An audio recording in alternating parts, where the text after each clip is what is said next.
Bonjour à tous, c'est Jean pour votre podcast en français pour réussir. Aujourd'hui, on va parler du TEF et on va voir les erreurs en fait que certains d'entre vous font pour l'expression écrite.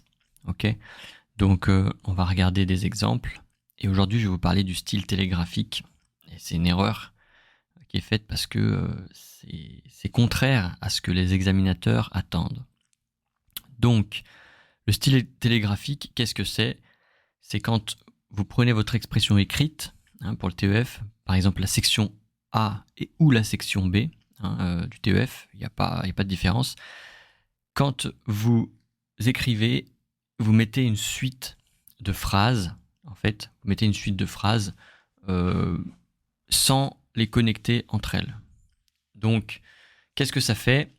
Ça fait qu'il n'y a pas de lien logique ou chronologique dans votre texte. Il y en a peut-être un, mais en fait, ça crée de la confusion, ça crée quelque chose de pas très clair, et les examinateurs, ils vont pas être contents. Voilà. Donc ici, mon objectif, c'est de vous montrer cette différence entre un texte avec des connecteurs et un texte de style télégraphique, donc en fait avec des très très courts, en fait, comme une liste de courses. Alors, si je lis le texte télégraphique, ça donne ça. Ce matin était très insolite pour le voisinage. Il y avait une femme étrange habillée en rouge qui se promenait dans la rue où un chômeur habitait. Elle laissait des lettres pour plusieurs familles. Elle était très heureuse et souriait. La raison de ce comportement était son soutien à des anciens collègues. Ce sont ces derniers qui avaient été congédiés de leur travail. Le voisin de l'homme a reconnu la femme à sa voiture. Aujourd'hui, le voisin prépare un cadeau pour cette femme parce que cet argent a aidé beaucoup de chômeurs et leurs familles. Alors bon, là, c'est une liste de phrases, il n'y a aucune connexion. Il paraît que c'est une histoire, donc quand il y a une histoire, eh bien, il faut qu'il y ait un arc narratif, il faut qu'il y ait une histoire qui se dégage en fait et qu'on voit où ça nous mène, qu'il y ait un fil conducteur. Et donc là, c'est pas le cas, il n'y a pas de fil conducteur. Comment faire ce fil conducteur ? Eh bien, je vais vous montrer. C'est en ajoutant des connecteurs logiques. Ok ? Donc ça peut être des connecteurs logiques ou des connecteurs chronologiques. Alors ce texte n'est pas corrigé, il n'est pas correct, c'est juste pour l'exemple. Mais je vais vous montrer. Ce matin était très insolite pour le voisinage. En effet, il y avait une femme étrange habillée en rouge qui se promenait dans la rue où un chômeur habitait. Non seulement elle laissait des lettres pour plusieurs familles, mais elle était aussi très heureuse et souriait. Plus tard, elle expliquera que la raison de ce comportement était son soutien à des anciens collègues. Effectivement, ce sont ces derniers qui avaient été congédiés de leur travail. Finalement, le voisin de l'homme a reconnu la femme à sa voiture. Voilà pourquoi, aujourd'hui, le voisinage prépare un cadeau pour cette femme parce que cet argent a aidé beaucoup de chômeurs et leurs familles. Vous voyez, ici, j'ai ajouté des connecteurs. En effet, non seulement, mais aussi, plus tard, donc connecteur chronologique, un marqueur temporel. Effectivement, finalement, voilà. Donc j'ai fait ce que j'ai pu avec ce texte, mais vous, c'est votre rôle. Vous allez raconter l'histoire, mais il va falloir connecter un maximum les phrases. Alors ça peut être, ici il y a des connecteurs, il y a des marqueurs temporels, ce matin et aujourd'hui, ce qui est pas mal, en fait, c'est bien de mettre ce matin, aujourd'hui, mais l'important c'est de mettre des connexions entre les phrases. Si vous prenez les deux premières phrases là, ce matin était très insolite pour le voisinage. En effet, il y avait une femme étrange habillée en rouge, etc. On voit bien que c'est connecté. Il y a en effet. Donc il y a un lien de logique et en fait ça retient l'attention.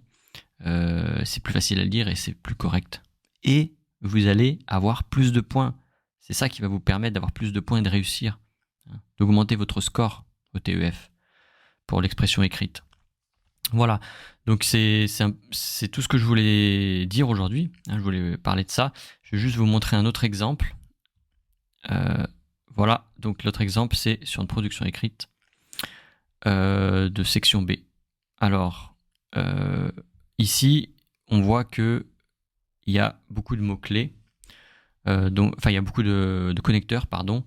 Donc, en revanche, hein, on oppose. Ensuite, il y a des connecteurs chronologiques. Donc, tout d'abord, ensuite, enfin, en conclusion, et même de plus, ici. Et puis, il y a des connecteurs logiques. C'est ici. Hein. Je vais les séparer. Donc, connecteur logique et connecteur chronologique. On va être comme ça. Ah, mais là, c'est comme ça. Donc, en revanche, par conséquent, c'est connecteur logique. Ainsi, c'est connecteur logique. De plus, c'est connecteur logique. Puisque c'est aussi connecteur logique. C'est-à-dire que c'est aussi, hein, c'est une précision, une illustration, connecteur logique. En conséquence, c'est la conséquence, c'est connecteur logique. Par exemple, on peut aussi considérer ça comme connecteur, hein, puisqu'on va illustrer. Voilà. Et donc, il faut à la fois mélanger les connecteurs logiques et les connecteurs chronologiques. Si vous n'avez pas de connecteur dans votre expression écrite pour le TEF, que ce soit la section B ou la section A, les examinateurs ne seront pas contents parce que ce ne sera pas la réponse qu'ils attendent en fait. Il y a une consigne, c'est faire une lettre, c'est terminer un texte, mais implicitement, ils attendent des connecteurs, ils attendent de la structure, hein, et ils attendent de l'argumentation. Et pour bien argumenter, il faut des connecteurs.